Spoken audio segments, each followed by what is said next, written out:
It's your turn. There's nothing wrong. You don't owe nobody nothing. It's your turn. You shouldn't feel guilty. It's your turn. It's your time. You've blessed everybody else. You've set everybody else for success. You've compromised you for them, and look where you are. It's time for you. And don't you know that the best thing you could do for them is to be the best version of you? Don't you understand that? That you're not helping them by not being the best version of you? The only way you're really going to bless them is to be the best you can be. So here's my last one. Have a seat. Here's my last one. So I told you the who and why. This is important. This is important, guys. This is important. I need when you leave this room, pray for. You know what to do. You know who you need to be. Now you need to pray for the drive to get it done.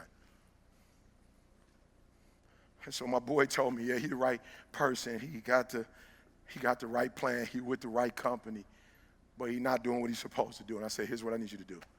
Apparently you don't have the discipline to do what you're supposed to do. I want you to pay my daughter, who's 21 years old in college, who's one of my coaches in my extreme execution program. I want you to pay your niece $1,000, $1,500 a month to help you do what you're supposed to do. The one who you were in the hospital and you held her hand in the womb, and now she's a senior in college and you don't even have your GED yet. You let her pass you. So the reason I want her to coach you is because I want you to feel the sting every time she coaches you that you're not where you're supposed to be. I said, you don't have your GED. When she was born, you could have just went to school with her and be finished by now. No, if you just would have went to school with her, like one day you dropped her off for me, you should have just went to school with her. You'd be a senior in college right now. No, this is the last one. You got to find, some of you have a problem, like you the old standard car. Right? The new cars are automatic. They got an automatic starter. You just hit the button. Like you don't even do the key no more. You just push the button and it starts on its own. Unfortunately, we weren't made just to start on our own. You got to find your why, and your why is what's going to start you. And so for a lot of you, you're not doing nothing because you don't have any purpose right now. You don't have a sense of purpose. You're not waking up for nobody. And I need you to get that engine. I need that drive because you know what to do. You're the right person to do it, but you just can't seem to get out of bed. You can't seem to do what you're supposed to do. Every time you come up against a trial or a tribulation, you let it stop you. Like you don't have anybody from the South, Georgia, Alabama. Okay, so they're gonna relate to this. So they're hills. It's not a flat It's not a flat land. The territory is not flat. So you got to go up a hill oftentimes. So if you got a 4-cylinder, it's gonna be tough. When I first went to college, I had an Escort.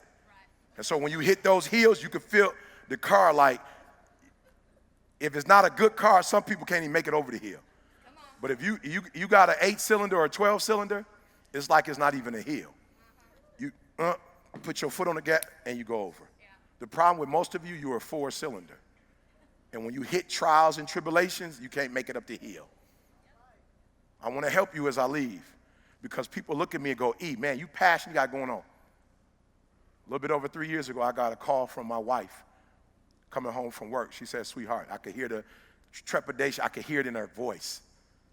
I'm like, boo, what's up? What's going on? She was like, help. I said, help. What's wrong? You got in an accident? No, I'm lost. I said, lost? We live in Lansing. It's not even a freeway. She's like, no, I don't know where I am. I said, stop playing. She's like, no, I'm serious. I don't know where I am. I said, okay, do me a huge favor. Are you near a McDonald's? I'm just saying, McDonald's. There's 3 of them. And I would know where she was. Are you near me? She said, yep. I said, do I have a playhouse? She said, yep. I said, all right, you're on Martin Luther King. You're on the south side. I'm on my way. Went pick my wife up, called my homegirl, went to college with. It's like, yo, Dee she didn't know where she was. She said she needs to go to the doctor immediately. So, all right. I'm like, we're good. You know what I'm saying? We've been dating since we were 16 years old. We good. You know what I'm saying? Like, we kids together. This is just a little quick boy. You know what I'm saying? Boom. Go take her to the doctor. You know what I'm saying? Praise God. I'm #1 motivational speaker in the world, so I get different type of health care.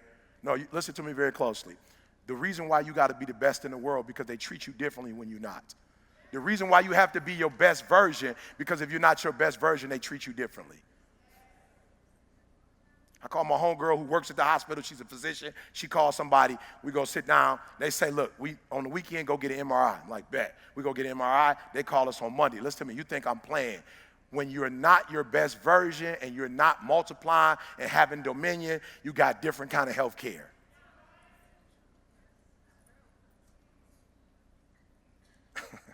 Look, my wife, okay, so we go to the hospital. I know something wrong because we sit in the room and it takes 40 minutes for them to come in. So I'm like, okay, usually it takes a long time because they're trying to think of, like, how are we going to break the news to you? So they cut the lights off. We got a screen like this. They show her brain, an image of her brain, and they take the little laser boy and put it up on the, and when I look at it, you see like 7 little spots on her brain. And so I ain't no doctor. I told you I got a GED. I ain't brilliant, but I ain't dumb. I know those spots ain't supposed to be there. And so I'm talking to the doctor, and she, they going roundabout. I'm like, look, man, just, what I'm saying, just keep it 100. What is this? She's like, well, we don't know if it's cancerous, but we believe that it's MS, it's multiple sclerosis. And I was like, all right, what is that? You know what I'm saying? I don't know what that is. I'm like, what is it? Is she going to die? That's the first thing. It's real, like, you don't know. Like, that's the first thing. I'm like, is she going to die? It was like, no, it's chronic. She going to live with it forever. I'm like, what? Well, see, it's here, but if it get on her spine, then it's not going to be able, and she's not going to be able to walk. She could possibly not see. Like, we going over all the hookup. I'm like, all right, bet. We leave the hospital. My wife is looking at me in the hospital. My girl don't cry. The doctor asked her, like, yo, you straight? My wife, she don't move. And the doctor's like, okay, good. Now, you're going to have to take off work for about 3 or 4 months because we're going to have to do some testing. And my girl a tear drop. The doctor was like, whoa, I just told you had MS, you didn't cry. I just told you you're going to have to take off work. You crying. You didn't have insurance? She was like, yeah, we got insurance. But my wife's job is like her identity. So we get home, we sit down and talk. I call Moni, like, she got MS, Moni. I know about MS because her best friend in college got it, and she in the wheelchair, one of her arms, she has slurred. So I'm like, all right, it's showtime. My wife ain't there yet, so let me find out what to do. I started doing all my homework. Homework says the only thing that they know causes it is stress. So I might have been like the number 10 motivational speaker at that time. Number 5, your boy going to hyperdrive. I started studying. My wife going to work again. She coming home stressed out. I'm like, oh, that's not going to work. You're going to have to quit. And she's like, well, I don't mind quitting, but do you got enough money? You got enough money for me to quit? I'm like, I got enough money. She's like, no, I'm not talking about for the year or two. I'm talking about for the next 30 years. I was like, ooh, how much we spend every month? I'm saying, I don't know. She's like, 5,000. I'll say, okay, 5,000 times 12. Okay, good. Times 30 was 1.8 million. I went from the number 10, number 5 to the number 1 motivational speaker in the world. No, you're not hearing what I'm saying. I started getting on stage and realizing, like, people's like, E, why you what? You just went to a whole other level. I'm not speaking no more to entertain. I'm not speaking to help people. I'm speaking so my girl never have to go back to work again. I'm speaking so that the MS don't kill her. I got a different drive. I got a different why. I got to make this $1.8 million so my girl can quit for the rest of her life. I'm taking all gigs. Let's go, let's go, let's go. Let's go. And the problem with some of you in this room, you don't have no drive. You ain't got nothing pushing you. You ain't got no reason for waking up in the morning. You ain't got no reason for pushing past that pain. You have no reason. You better find one before you get out of here today. And I'm telling you, I saw my girl go from 50%. She was like a baby. She could only eat, take a shower, and she ain't had no energy. So we started changing medication, we started changing diets, we started changing everything. And then I noticed she started getting better. But I noticed in Michigan in the winter, I noticed that her body wouldn't respond well in the winter because there was no sun. It wasn't just cold, it was no sun. And MS is a vitamin D deficiency. So she quit her job. I put the money to the side, got the insurance just in case I die. She can continue to live the lifestyle that she's living. And then we took it to the next level. People was like, yo, E, you number 1 now. Bro, you still going stupid crazy. You putting out more content than anybody. What's going on? I'm like, I got one more move to make. They're like, what's that move? I said, I got to move to California. I got to get a winter house in San Diego. They said, San Diego? You know how expensive San Diego is? I said, it's expensive. Expensive? Nothing expensive when you want to see your wife live another 30, 40 years.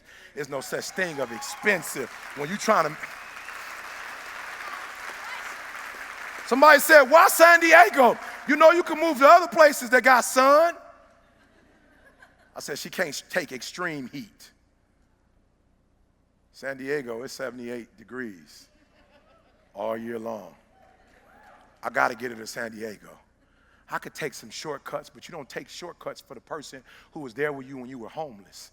You don't take shortcuts to the person that was hiding you in their mama's house and feeding you in the winter months because she didn't want you out in the cold. You don't take shortcuts for the person that made you go to college. You don't take shortcuts for the person that was able to get the first house in her name because your credit was shot. You don't take the shortcut with somebody that had your 2 kids and was on a hospital bed, could have died having your baby. You don't take a shortcut for people you love. You rise to the level and do what you got to do. I'm going to say it again. You don't take shortcuts. So they told me how much the house in California costs. I said, let's go. It's all good. We'll call it our second property and do it through the company. It's all good. They said, Eric, the house going to cost like $11,000 a month. It's like, it's all good. End up getting a contract with a school district in California for that amount. Somebody said, how you get that contract? Because my wife got to move to California, so I'm getting on the phone, making phone calls, praying, writing books, doing whatever I can to open up another door, to make sure that house get paid for every year. Are you hearing what I'm saying? You better go inside. You still looking outside for the stuff that's already inside. You still looking for someone to save you when you already your superhero. You looking for some information from somebody when you already got what you need in your head. It's just time for you to get up and be the best version of you. So say with me, I can. Come on, I can. I will. I must. I can. I will. I must. All right, so this is why you're not getting hyped, because you don't understand what it means. I can means I have the ability to do it. I got what it takes. I have the ability to do it. I got what it takes to get a PhD. No, I'm not. Academically, I'm not there. I am average skilled, but I'm phenomenally willed. I got what it takes. I got average skill, but I got phenomenal will. I can. I have the ability to do it. I will. Somebody count on me. I will. I have the willpower to make it happen. I must. My wife needs me. I must. My son needs me. I must. My daughter needs me. So I went to Michigan State University, and when my son graduated, he was able to put on the application that his father went to Michigan State University, nepotism. And he got in. He was a part of the basketball program for 4 years. He got an Elite 8 ring and a Final 4 ring and the jacket. My daughter, he graduated 3 years ago. My daughter, when it was time for college, she's like, Dad, where I'm going to go? I'm like, Daddy already made a path for you. I must. I didn't do what my father did and drop out, and then I dropped out. I didn't do what my grandfather did, drop out, and then I dropped out. I will make a way for my kids. Guess what? They don't even know what FAFSA is. They don't know what a loan is. Why? Because I put $200,000 aside cash for both of them and paid for them to go to school. I must. It's not an option. And the reason why some of you are not where you're supposed to be, you've given yourself an option. You've given yourself an out. You've given yourself an excuse. You've given yourself room not to do it. But you have what it takes to, come on, I can. Come on, say it a little sassy. I can. I can. Come on, I can. I will. I will. I must. I want you to think about that loved one. I must. I will not leave them to do it themselves. I must. I will not leave them handicapped. I must. I will not leave my wife in a wheelchair, not on my watch. She will not get in the wheelchair. She will not lose her sight on my watch. She will not be able to walk, not on my watch. You will go to Cali. You will live in that house. You will get a pool. You will learn how to swim. You will be in the sun in the wintertime. You will live your best life. Not on my watch. And you ought to be ashamed of yourself of some stuff that has happened on your watch. You have allowed some stuff to happen on your watch that should have never happened on your watch. Now you got the right information. You leave this place. And you must be your best version. You must be your best version because somebody is counting on you. Final time, I can. I will. I must. Stand to your feet. I can. Give me some energy. I can. I will. I must. Come on, I can. Come on, I will. I must. I can. I will. I must. I can. I will. I must. Give yourselves a hand. Let's go. Let's go. Let's go. Let's go. Let's go. Let's go. It's your boy E.T. Make your next move your best move and make the rest of your life the best of your life. I'll see you on the top. Let's go. Boom.